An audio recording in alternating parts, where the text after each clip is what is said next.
and welcome to the Saturday News. My name is Phil Chambers and I am here with Gareth Morgan, and there is loads to get to. So are we going to do a rundown thing, or should we just get to it? I think we should just jump in. Just jump straight into it. Let's just get this news going. Jump in. Okay, so you may have seen the thumbnail of Becky Lynch jumping off a building. This is coming from a TV Insider interview that Becky Lynch did about her cameo on a show that's coming up called Billions. And she was asked a question: when it comes to billionaires in the WWE world, one immediately thinks of Vince McMahon. How do you think he would get along with Chuck and Axe? I'm assuming they're people from the show. I've never actually watched the show Billions. And in response, she had a weird little story about Vince. At the same time, I watched him the other day demonstrate falling off a tower at 74 years old without a bother, brushing his shoulders off and standing up again. What? Did he fall off an actual tower, or was this like, okay, this is what it would look like to fall off? That's, my head's just falling off. No idea. I mean, maybe he just kind of took a bump in the hallway of Titan Towers and said, oh, you just fall off a tower like this, it's easy, and then got up and brushed himself off. I don't know. My mind goes to several places with this, and because it's Vince McMahon, my mind believes every single one. Yeah, like any other businessman on the planet, probably apart from Donald Trump, but like every other person on the planet, when it comes to this kind of thing, you'd be like, nah, there's no chance in hell that ever happened. With Vince, it's just like, I could see that. I watched a little bit of Beyond the Mat last night just because I felt bored and wanted to watch it, and it just reminded me about when he did he was pitching the puke character. He's gonna puke. Yeah, and it's just like, I love how that's just segued into this story. Like, if I hadn't watched that last night, I'd probably be a bit skeptical. But then, after watching that, I was like, I could see that. That seems pretty tame, if anything, to be honest. Yeah, so, I mean, who knows what that means for the Money in the Bank match. She also, they went on talking about WWE in general and it being a crazy time, and about how WWE is creatively thinking outside the box, and Becky Lynch says that the fact that we have the ability to make these cinematic matches is a testament to how we can adjust and move forward. I think we have to keep going along these lines. Not necessarily every match has to be a cinematic match, but just exploring different ways of dialogue and how we adjust our storytelling to this new reality that we're in now. So it looks like she's very much up for more of these things. And they also asked her about creatively what she would like to do. And she says she's pitched plenty of things. We'll see what happens. Sometimes your pitches go through, sometimes they don't. We'll see what happens. So maybe there's some weird Becky Lynch boneyard matches in the future. Oh, yeah. Well, no, I think we should have a match on a big 18-wheeler. Just either on top of it, inside of it. Just that's there. They need to use that 18-wheeler. It's too cool. They've got to be planning something big for this Money in the Bank match, though. It's too bonkers for them to not do something stupid. Well, speaking of this Money in the Bank match, we got our updated lineup for both the matches, really. We got the full lineup has now been announced for the women's match. So that now reads as Nia Jax, Asuka, Shayna Baszler, Dana Brooke, Lacey Evans, and drumroll, it is Carmella. Carmella won that match. There was, like we assumed, like we guessed, like we predicted, there were shenanigans, very odd shenanigans, but Sonya Deville did cost Mandy Rose that match. So, Carmella is going to be in the women's Money in the Bank. And then on the men's side of things, we've still got, we had two places still free in the match going into SmackDown. Obviously, one's going to get decided on Raw in that last chance gauntlet. I think it is the last chance gauntlet. And Otis was going up against Dolph Ziggler, and Otis won. So Otis is going to be in that. I'm so glad that Otis is in it, because he's just going to, it's a recipe for brilliant disaster. Just him in this building going mad and just destroying everything. So I thought that was going to be the biggest takeaway for Money in the Bank coming out of SmackDown, the fact that we were going to get a fully announced women's card, we're going to get the men's edition into it announced. But no, the biggest thing we got out of SmackDown is the fact that both matches are going to be happening at the same time.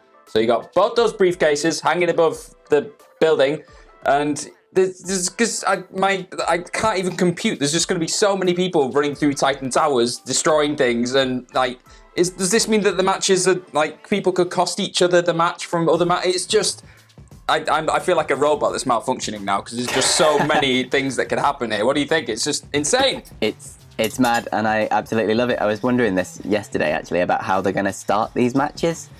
Because, it's basically just a race to the top, isn't it? It's not an actual match. You don't just go ring the bell, start fighting. It's ring the bell, start running as fast as you can to get up to the top of the building. But the fact that they're just doing both of them at the same time, I really, really like this. I think you like just having one go first might spoil the second one because like they've done loads of it and like you've seen it before. But just the fact that they're both going like however long this is gonna take, I have no idea. I guess we'll find out.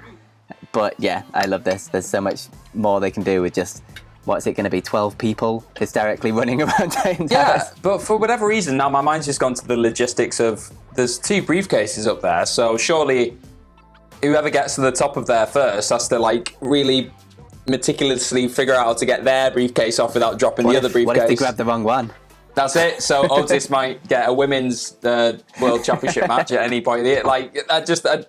Yeah, I think the fact that we're asking these questions is always a good thing because it's making us interested and we're excited about it. But yeah, the updated card for Money in the Bank then is obviously those 2 Money in the Bank ladder matches. You still got Tamina taking on Bayley for the women's SmackDown women's title. You got the Universal title match, which is Bray Wyatt against Braun Strowman, and the WWE title match, which is Seth Rollins versus Drew McIntyre. So yeah, that's how it's looking.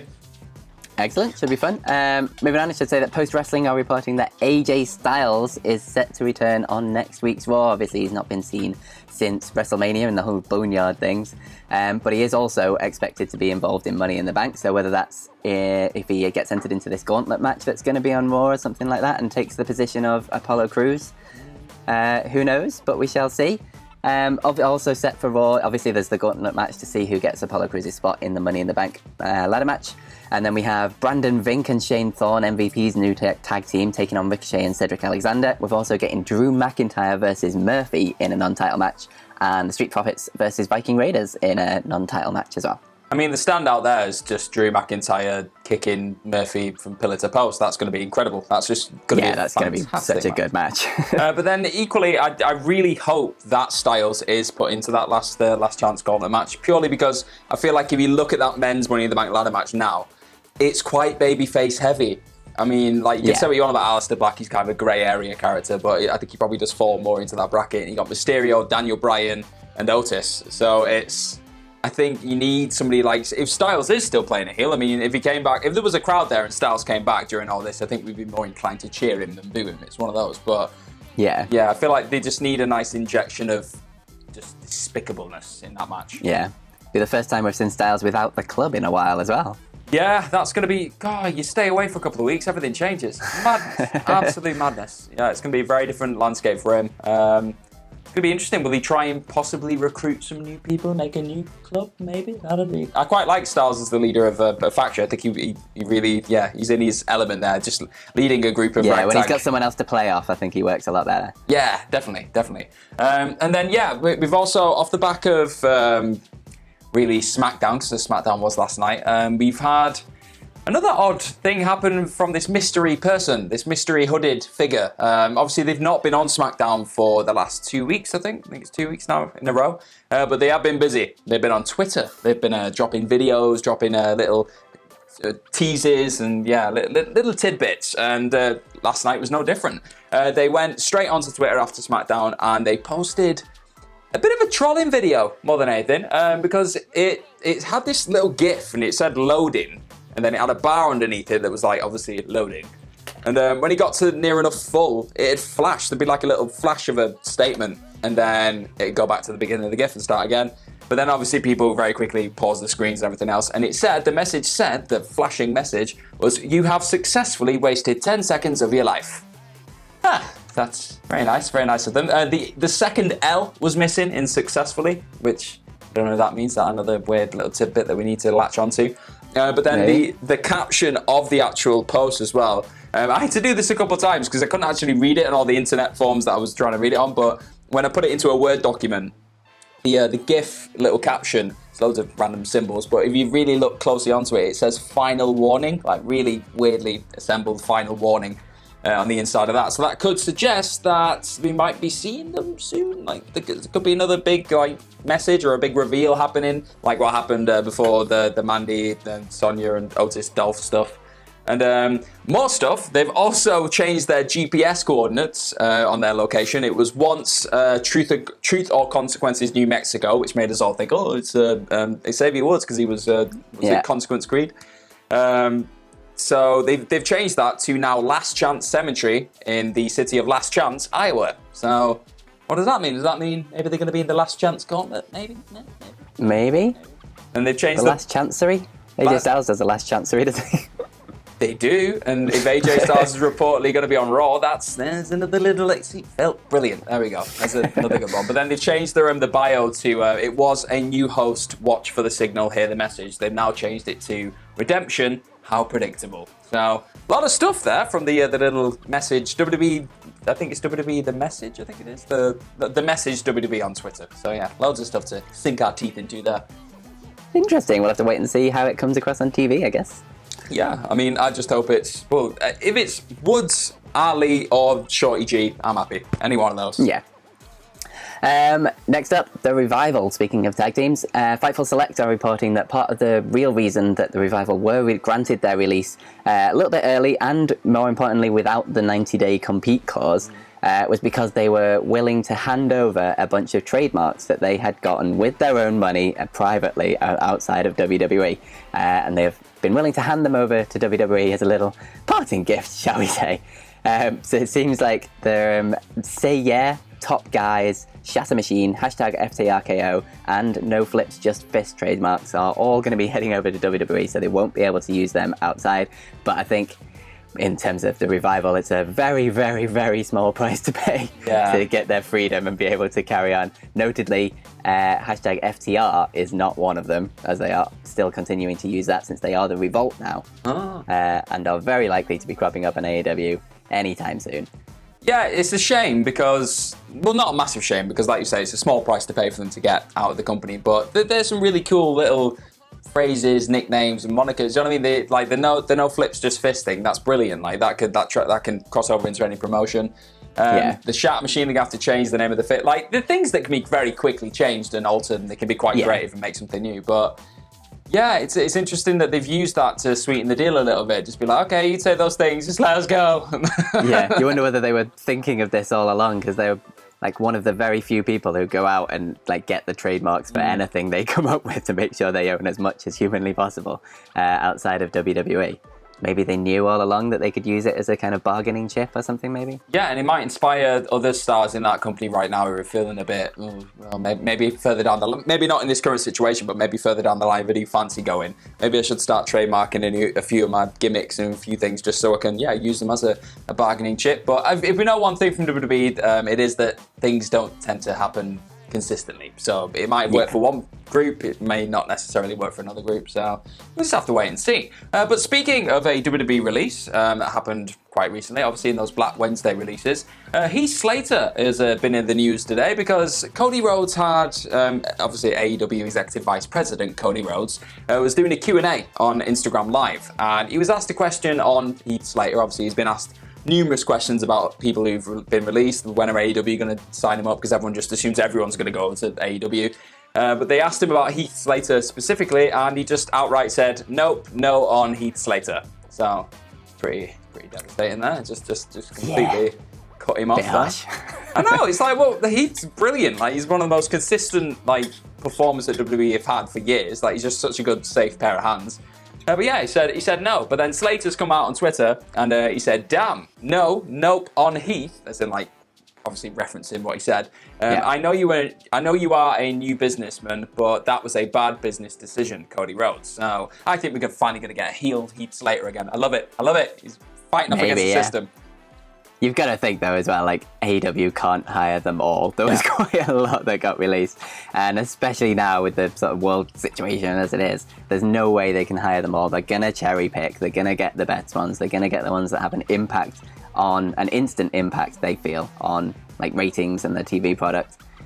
So, yeah, some people are going to get left out. But if it drives Heath to go and change up his character or do other things in independence, move to Ring of Honor or anything like that, there's plenty of ways up from here. You don't have to go to AEW. It's not the only way out of this. Yeah. I mean, I like how Cody said he doesn't want AEW to become all friends wrestling as well. That's I think he was talking about Zack Ryder. Because Zack Ryder's another one. He's got such a massive Twitter following, social media presence. It just makes sense. But then he said that brilliant presence doesn't necessarily mean it's going to transcend over to making him a big star in AEW. But I think that's of any of the people who've been released from WWE recently, I feel like that is a cert. That's got to happen. The best buds, it's... Yeah, you've got to think so, haven't you? Speaking of AEW's TV products, kind of, I guess, Florida is a mad place. Yep. The Florida Governor, Ron DeSantis, has a Reopen Florida task force that's been going on, and they have issued a 3-phase plan to reopen the state of Florida. Now, there are conflicting reports about whether this plan is actually being put into place in the form that it is, or whether this is just the plan that the task force wanted in the first place and hasn't actually been cleared. So take this with a pinch of salt, I guess, but phase 1 says that they're going to reopen large spectator sporting events using social distance guidelines and limiting occupancy of venues to 25% of the building capacity, which basically means that both the WWE Performance Center could allow fans in at 25% capacity, and AEW's Daily Place could also allow fans in at 25% capacity. Now, one of the main reasons I'm a little bit skeptical about this one is that if that was true and it was actually going into place, WWE 100% immediately would be advertising their first fans event in a long time. They would be selling tickets, they would have merch available. I saw WWE before everyone else or whatever. They would be all on this because it's a huge marketing opportunity to develop a little bit of buzz around that show. They haven't done that yet. So I think until we hear something concrete from WWE, I'd take all of this with a pinch of salt. But the possibility of fans returning to wrestling in the next coming weeks in Florida is there. I think that's insane.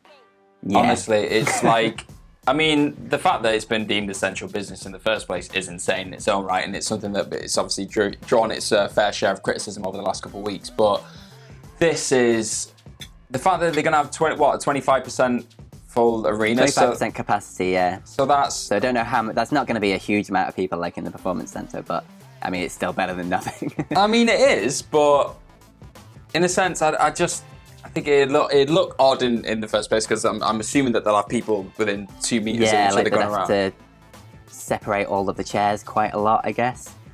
It's just I don't know. Be I an don't odd know how it would experience. work. Imagine being sat there like at any WWE show or AEW show, and just like you sat there, just like it's like the equivalent of being sat here now in front of this computer, just on your own, just going yeah, and then somebody's like, "What do you think of that?" Well, that's great. Like it's just it's better than nothing. Like you said, it is better than nothing. But I think in terms of how things are going right now in the world, maybe there are like bigger fish to fry at this point. We don't necessarily need this. I really hope they see sense and don't do this as soon as they possibly can, because it is definitely a bad move. Yeah.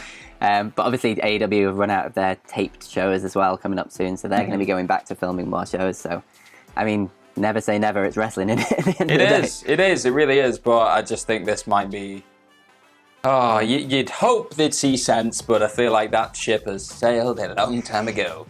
Yeah, definitely. But in brighter news, Cory Graves, of all people, did a bit of wrestling for the first time in about, I think it's 5 years the other day, because he's obviously not worked since, I think it was 2014, when he obviously had a couple of injuries, and they then transitioned into that role as a brilliant colour commentator for WWE. He's been fantastic ever since. He's worked obviously alongside Michael Cole for a long time with that, and he just feels like he's part of the furniture now. We love you, Graves. But then, I think it was either yesterday or the day before, a couple of days ago, he, with his brother, Sam Adonis, they were going at it. They were wrestling in a ring. They'd not actually locked up in like 10 years. But then in the clip that he posted, I think he posted it on Twitter, you could see that Graves was working a few spots. I didn't see necessarily any back bumps or anything too like strenuous on his body. I think he did one particular drop where he landed like, not face first, but he dropped a little bit. But yeah, he looked pretty good. He looked like he was in good ring shape. He didn't look like he's going to be like back on SmackDown anytime soon, like having a match or anything like that. But it was positive stuff. And Graves has said in the past, I think he said it on Twitter again, after watching Edge's WWE 24 documentary, he said that he felt a bit inspired. Perhaps there was a light at the end of the tunnel for him. Perhaps he could come back at some point in the future. So you never know. This might be another incredible comeback story in a couple of years' time. But let's not get ahead of ourselves just yet, because it's just cool that he was in there safely working with his brother. Yeah, totally. There's been a lot of these sort of big comeback stories recently. But yeah, so long as everyone's safe and everyone's well, and it's not going to be a long-term detriment to people's health, why not? If it's something they obviously love. So yeah, get back to it. Exactly. Have you got another story, Phil, or are we down to our last one? I think that's it. I think we're done. So I've got a little, and finally, okay. just to add in here, because we did a little bit of a news story on the site based on a report from Brian Gewirtz. I'm just awful at pronouncing names, so correct me if I'm wrong there. But he said, he put on Twitter, he put like a little slip, like a little pitch slip from years ago, which had a pitch on it for Hornswoggle to be killed by Vince McMahon. He was apparently going to get like... Incredible pitch. Yeah, incredible pitch. But what was he? He was meant to be like thrown off the side of a road, like in a sack or something. Like it was... Yeah, thrown off a bridge in a sack, I think it was. That's it. By Vince. By Vince, because just as you do. It was obviously that 2007 storyline where he was the illegitimate son, and I remember that time. It was. It seems like a much more sane time compared to now, weirdly. But yeah, Brian Gewirtz has actually gone on Twitter, and he's mentioned this little post that we put on, because we did a really cool little thumbnail of, well, I say cool, it was insane, of Hornswoggle being thrown off a bridge. And he just literally captioned the video by saying, "Oh my God." Which, yeah, take what you can. That's about right. That's So, I think Ryan Satin chimed in on it as well, just saying, I think my favourite part of this is that they credited WWE.com somehow. I mean, that's where the pictures came from originally, I'm sure. That's where the idea came from.